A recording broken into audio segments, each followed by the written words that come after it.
guys, my name is Sean. This is going to be another Strixhaven spoilers video. This is every spoiler up until up to April 2nd from Strixhaven. I'm going to do a quick cEDH review of each of the certain number of cards that I've selected.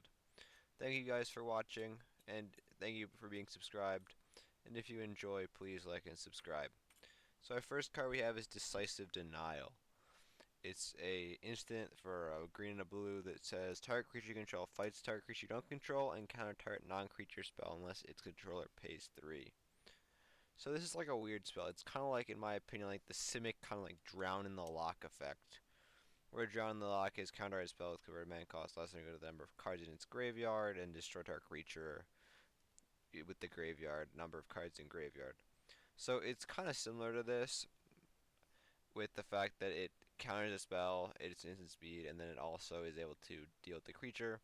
I think this card is going to be pretty good in mostly Simic decks, and I just thought of Tadiova first. Decks that have higher CMC commanders, that Tatiova fighting most creatures kills most creatures in the format. At least most creatures you're going to want to fight it with. And especially in Simic, there's also a lot of like Kodama and other large creatures. So you're willing to have them fight target creature you don't control if very necessary. Then it's also a decent counter spell. Like, it's kind of a miscast basically, but that hits more targets, or a spell pierce that costs one more and that costs one more and makes your opponents pay one more. But I definitely think in green blue decks, and maybe like a green blue X deck that has a higher cost commander, that they would like this card will see some play in, and just decks that have a lot of creatures in play that they know have a higher power and toughness than what their opponents are playing. I don't think it's going to see a lot of whole universal play, but I think in the right decks definitely could see some. Our next card is going to be Dina Soul Steeper, and it's a black and green legendary creature, the Dryad Druid, that says whenever you gain life, each opponent loses 1 life. The other ability doesn't matter. It's basically just black-green veto, Thorn of the Dusk Rose, and again, both of them combo with Exquisite Blood. So basically, if you're able to trigger Dina by gaining a life, each opponent loses 1 life. So then Exquisite Blood triggers, you gain that life, and then they both just continue to trigger off of each other, and you ping your opponents till they're all dead. So as long as you're able to gain 1 life, you're able to basically just win the game if you have both these out. I think this is definitely a worse card than Veto.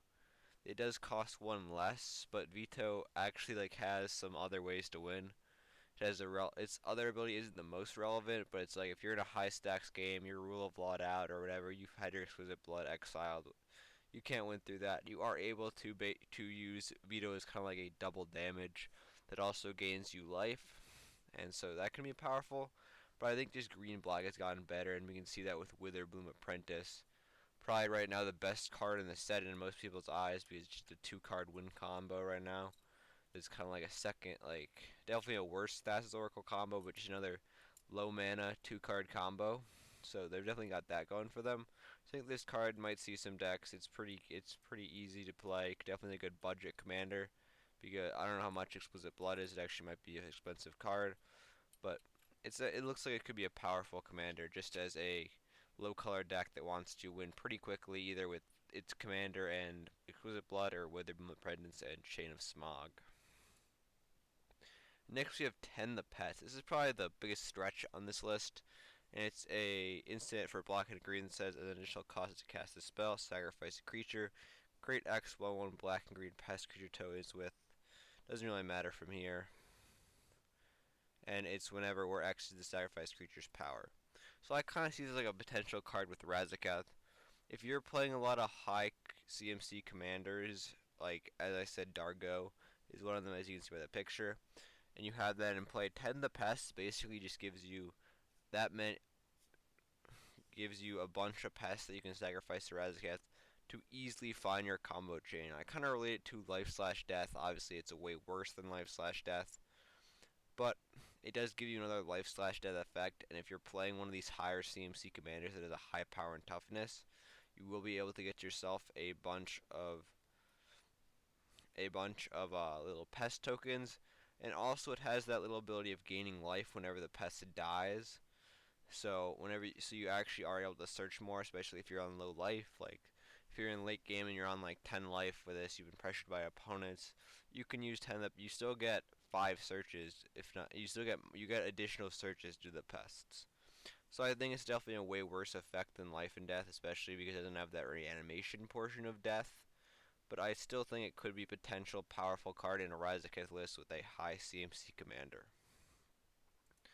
Our next card is Double Major, and it's a instant for blue and green. It says copy target creature you spell you control, except if it isn't legendary if the spell is legendary. So they basically just another dockside doubler and kind of like a phantasmal image effect. Except the biggest difference is that phantasmal image can copy any creature on the battlefield, like your opponent's creatures too. And this kind of its biggest weakness with double major is that it is instant speed, but it can only copy your own creatures. So I think it could function as a decent dockside double, or it obviously works as Lordrax as a combo if you're in a team or X deck. I think what it's really good, and like Snap again, very similar. But I think what I really expect this to be playing is decks that really like their commander, but have not needed like played clones just due to like how expensive they can be. Like if you're playing a Tymna deck, copying a second Tymna and getting the potential of drawing 3 more cards for just 2 mana is pretty good effect. And I again thought of another commander like this works with almost every commander, like Yidris. You're playing Yidris Storm, you're obviously playing Dockside in that deck. When you have 2 Cascade Yidris triggers whenever you cast a spell, that's pretty powerful. So I think if this might not be the greatest dockside doubler, obviously it does function in that slot. Functions as a way to go infinite mana, but if you're playing a deck that's very commander reliant and explosive, its explosivity is based off having its commander out, I think this card could be pretty powerful because you end up having 2. And Yidris and Tim are just 2 examples. There's a lot of examples of commanders where you'd like to have 2 of it on the battlefield. Our next card is going to be Vanishing Verse. It's an instant for black and a white that says exile target monocolored permanent. It's kind of like Vindicate basically, except they've lowered the mana cost and it has exile instead of destroy, but it only hits monocolored creatures. So I think the biggest comparison besides Vindicate, just because Vindicate doesn't see much play, there's not many just straight black-white decks. But it's kind of Assassin's Trophy, and that's destroy target permanent, and they get to search their library for a basic land card. I think the thing with this is people play low numbers of basic lands, especially the multicolored decks, especially those on Tainted Pact mana bases. You play a low number of basics, like maybe you play 1 of each if you're going to play any. Or maybe if you're a 2-color deck, you might play snow mountains and some snow and some regular mountains if you're a red deck. But the big thing with this is that monocolored permanent is actually the majority of the permanents in the format. We've kind of shifted away into this monocolor, like if you're thinking main creatures you want to eliminate, I always think of the big 3 as Drannith Magistrate, Hull Breach, and Opposition Agent, basically because they affect like almost every deck would rather have them removed than have them on the battlefield. Others like Collector Oof, which are more like like they prevent certain decks from winning, like Thalia Garden of Three being another stacked piece. A lot of creatures like outside of commanders are monocolored. I think the biggest problem is colorless permanents you're not gonna be able to hit because they have no color. So that might be a problem for like stacks artifacts and stuff. But I think outside of hitting commanders, it hits like most of the main targets. I don't know if in comparison to Assassin's Trophy because normally giving them 1 land is not obviously not that great. You don't want to ramp your opponents for them, but this hits every permanent, hits commanders, and so I think this is definitely a meta call card. If you're playing against a lot of decks like Get Rog Monster type strategies, where their win is reliant on having their commander on the battlefield and it's a multicolor permanent, you probably don't want to be playing this card. You'd rather hold a card like Assassin's Trophy up so you can use that to kill their commander at instant speed. And yeah, the land isn't that great, but it's better than losing. But if you're playing mostly decks that just have the commander as like sort of like Thrasios or Tymna, they're there to generate value for the deck, or like Thrasios, Tymna, Crom, those types of the decks. Then you might not need to. You might rather call Vanishing Verse because you can kill the problem permanents instead. So definitely a meta call. Definitely depends on what decks you're either playing or what you're most fearful. Like of playing against like stack pieces like Thalia and Collector Oof. Our next card is Callous Bludgeonmaid. This is a card that I'm pretty so close to being one of the most powerful cards in the set. But I think if they made it any better, it'd be powerful in a lot of other formats. It's a creature vampire warlock for 2 and a black that reads. It has 3 ETB triggers. You choose one. Create a 1/1 black green and green pest. You draw a card and you lose 1 life, and exile target player's graveyard. So it's a pretty powerful effect, and I thought of Remorse for Ceric because you can stack it to exile player's graveyard. This has kind of a similar effect. It does cost 1 more mana, which is my base issue with it.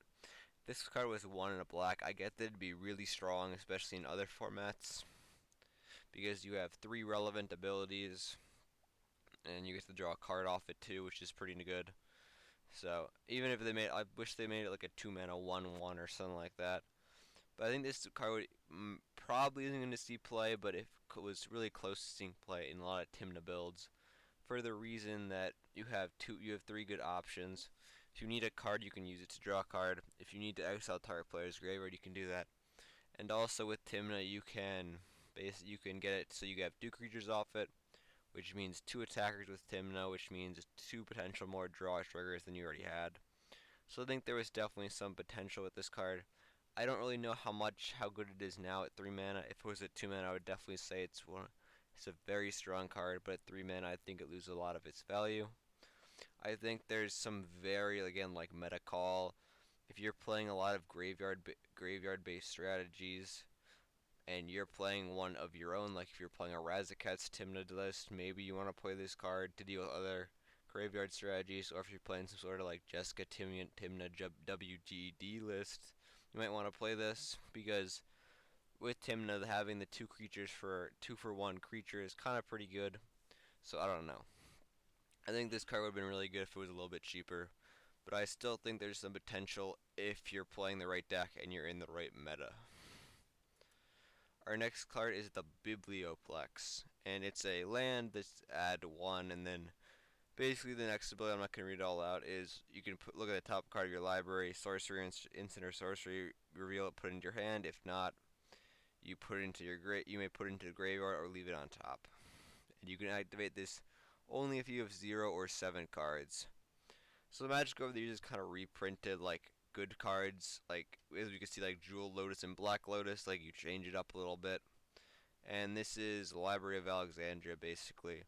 You don't get to draw a card, you get to look at the top card, you do have to pay for it. You do have the benefit of doing it with exactly 0 cards in hand, or exactly 7, so a little bit like, it's better if you have 0 cards in hand than Library of Alexandria, but when you're playing Library of Alexandria, you're probably never going to have 0 cards in hand because you're going to be drawing off of it all the time. So I've really thought of this card like maybe with Kess or even Croaxa. Like Croaxa is a kind of a deck, it's 2 colors. Doesn't really, the instant and sorcery part, well, if it's going to be relying on Chain of Smog and the new red creature that creates treasures, then potentially you might want this for this.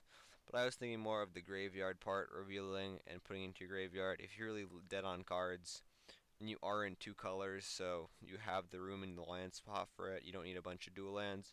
You could play this as a way to just try to funnel through your deck at least a little bit. It's not that great, but funnel through your deck, and you can put cards into your graveyard. So if you say tutor for a World Gorge Dragon. We have the animate dead in hand, but we don't have a way to put World Gorge Dragon into the graveyard. We've already gotten our Entomb Exile, or something like that, or Counterspell, whatever. We can use the Biblioplex as a way to put the World Gorge Dragon into the graveyard. So I don't know. I love this in Kess also. Like, you're playing a lot of instants and sorceries. Top deck manipulation is obviously pretty good. And if you're able to, and with Kess, you're also able to recur instants and sorceries. So putting a card into the graveyard isn't that bad, and putting it into your hand is pretty good. So I think there's some potential for this card in a low color decks that either rely on the graveyard a lot, or low color decks that play a lot of instants and sorceries. Our next card is Tempted by Auric. For each opponent gain, it's a sorcery for 1 blue. And as I started reading, it says for each opponent gain control of up to one target creature or planeswalker that player controls without mana value 3 or less. And this is kind of like Gilded Drake, except you don't exchange creatures, but you do get to get 3 creatures. And Gilded Drake can hit any creature. But as I talked about earlier, a lot of the best creatures are under 3 mana, the ones you want to steal. And like I thought of Hull Breacher immediately. Like Gilded Draking a Hull Breacher I've seen in games I played, I've seen in games I watched. I think it's a powerful thing that people try to do just because Gilded Drake is a really solid card. When you can't deal with the Hull Breacher, you can just steal it yourself because that's better than actually destroying it. So I think Tempted by Auric is a pretty good card. There's a lot of most creatures. There's not really the Planeswalker part isn't really played that much.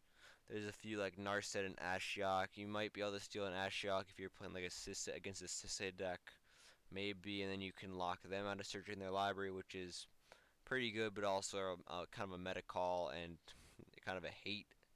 Like you're really relying on playing Sisay, playing against Sisay decks. But like Hull Breacher, Collector Ooth, Drannith Magistrate, Opposition Agent, so many good powerful creatures under 3 mana. There's like Dark Confidant. Most good creatures are under 3 mana. A lot of the top commanders, especially the partners, are under 3 mana. Timna, we like Vile Smasher, like obviously not as good, but then you have like Thrasios you can steal. So there's a lot of powerful stuff you can steal.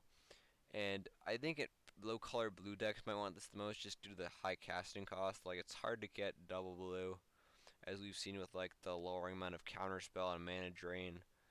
Just because it's hard to get that double blue all the time.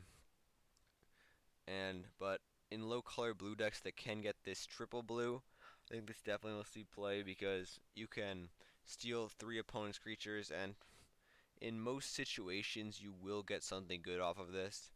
Obviously, at some points you'll draw this and you'll be like, well, I can only steal 3 mana dorks, which maybe is good if I need the ramp a ton, but normally I think you'll always be able to steal at least one potentially good creature. So let's move on to the next one. We got Harness Infinity. And this is a instant for 1 and 3 black and 3 green. And exchange your hand in graveyard, exile Harness Infinity. This just feels like a really overcosted Yawgmoth's Will. It just feels really bad, basically. Like, I don't know. I feel like if you're in like a certain strategy, you might just want this card as like the game's been going on for like for like an hour, 2 hours, or playing Rule of Law, and you draw this card, and you're like, well, I can get all my graveyard back and just win. So I think there's some potential for this card in like these decks that are really reliant on like a storm strategy, and especially if you're playing a lot of these slow Rule of Law decks, like if you're going into a super Rule of Law meta and you're playing like this you might play this Harness Infinity effect as a way. If the game goes super long and I've like burned my spells, gone countered, no one's winning, I'm facing mid-range and stacks, no one's able to win, well, Harness Infinity might be a good call for that because you do actually have to exchange your hand and graveyard, but you do get access to hopefully good stuff. And I said it's kind of overcosted Yawgmoth's Will because Yawgmoth's Will you just get to cast cards from your graveyard. This you get to exchange control. You obviously don't exile them when you play them, but yeah. And then it's kind of similar to Mnemonic Betrayal, except again worse and expensive. Mnemonic Betrayal is a pretty powerful card. A lot of the times, if you cast it, you plan on winning off casting it because you plan on stealing all your opponent's best cards from their graveyard and casting those for the win. So, but I think Harness Infinity, as I said, if you're in these grindy games and you really want to play Storm, you really want to play like a Turbo Adnaz build, but you know a lot of these games are going to go long, this card could be like your kind of like super late game kind of effect that might pull you back into it. Our final card is Mila Crafty Companion, and it's Luca Word Bonder. Mila is so whenever the first ability is not that great, Planeswalkers that don't see much play, but whenever the second ability is alright, whenever permanent control becomes the target of a spell or ability an opponent controls, you may draw a card. And then we have Luca, which is kind of the main part of the card that I want to talk about. You may discard a card if you draw a card. If you creature was discarded this way, draw 2 cards, so not bad card draw. And then the big ability is return target creature card from your graveyard to the battlefield. It gains haste, exile at the beginning of your next upkeep. And the emblem's alright again. Whenever it enters battlefield under control, it deals damage equal to its power.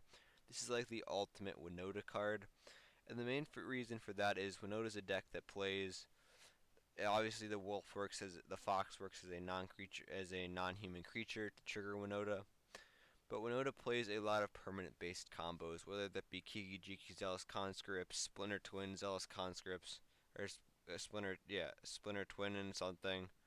All of these combos, there's so many of them that the deck plays that Luca's second ability is kind of what I was looking at this for. It Mila's the creature that's tutorable by Imperial Recruiter, sadly not Recruiter of the Guard, but still can be a powerful creature. And then Luca is a way to reanimate your creatures, obviously for a turn, but with Zealous Conscripts and Kiki combos, you plan on winning the turn, you get the creature into play.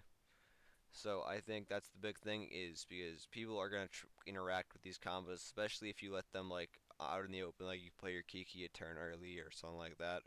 People are going to know that he can combo, your opponent can combo off if they have the right secondary creature, or if they hit it. So Luca kind of gives you a way to reanimate it that's also tutorable by Recruiter of the Guard, and then the drawing cards is always useful. And then the -7, if you're really like you're not going for a win, but you're really stacks in the game out, your opponents are kind of setting up with other creatures. Then this ability is pretty good with Lunota because you're not really going to be casting spells with Lunota, but with this out, you swing in with all your non-humans, you hit a few humans, they enter, and then they fight all your opponent's creatures. Or though they don't fight, they actually deal damage equal to its power. And so if you're in this really stacksy game, this part of Luca's ability could be pretty good at being able to push through your opponent's board. So that's going to be the last card in this video. Thank you guys for watching and hope you enjoyed.